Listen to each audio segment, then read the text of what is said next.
Business ownership is the best way to build wealth, and buying a business is the fastest way to get there. We found a property management business in Charleston, South Carolina that you can buy with as little as $36,250 down to buy this business that will produce $267,000 per year after making your monthly loan payments. Now, this assumes a 10-year, 10% interest, 5% down SBA loan to buy this $725,000 business. Now, they have long-standing, automatically renewed contracts, 3 full-time employees, and 2 vans. The South Carolina market is strong and growing, but my concern here for the property management businesses is their exposure to the post-Airbnb world of short-term rentals. Now, this market has just exploded in this economic cycle since the launch of the business Airbnb has made it so much easier for people to get into the short-term rental business, and this has just caused an absolute drastic growth in that industry. Now, the problem with this industry is that the vast majority of the players have never experienced a full economic cycle, so we mean a downturn. And the ones that have experienced before haven't experienced it in the market in this current form.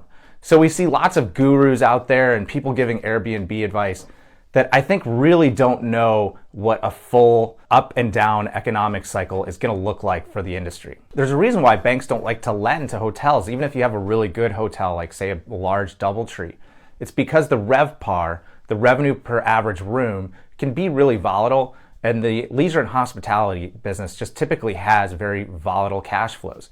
And I just think of just how much better of a business a 200-room DoubleTree is than a single Airbnb unit. So I think a lot of people don't appreciate the risk that they're taking owning these properties. So my expectation is we're going to see a large number of foreclosures in the Airbnb market in the next 12 to 18 months. So I follow a lot of Airbnb groups on social media, whether it's Reddit, Twitter, Facebook, and just what I'll say is what goes on in those groups is just a little horrifying. People are just so focused on the littlest things, and they're so focused on making sure that their customers are following their house rules, and they give these long lists of house rules that they expect people to follow while they're staying there. And I just want to reach out and shake them sometimes and say, you're in the hospitality business. And it makes me think of a book by a famous Columbus restaurateur, Cameron Mitchell. His restaurants do over $300 million in revenue every year. And his book is titled, The Answer is Yes, Now What's Your Question?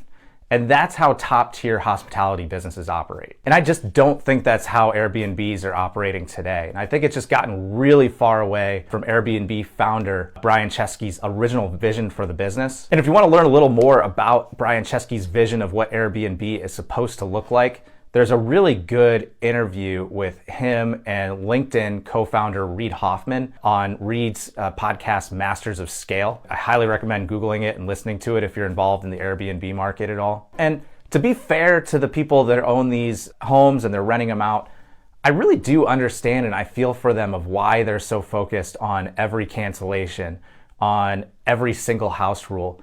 And really, it's a symptom of being overly concentrated in one asset. Essentially, they have all their eggs in one basket, and that one basket is on shaky ground.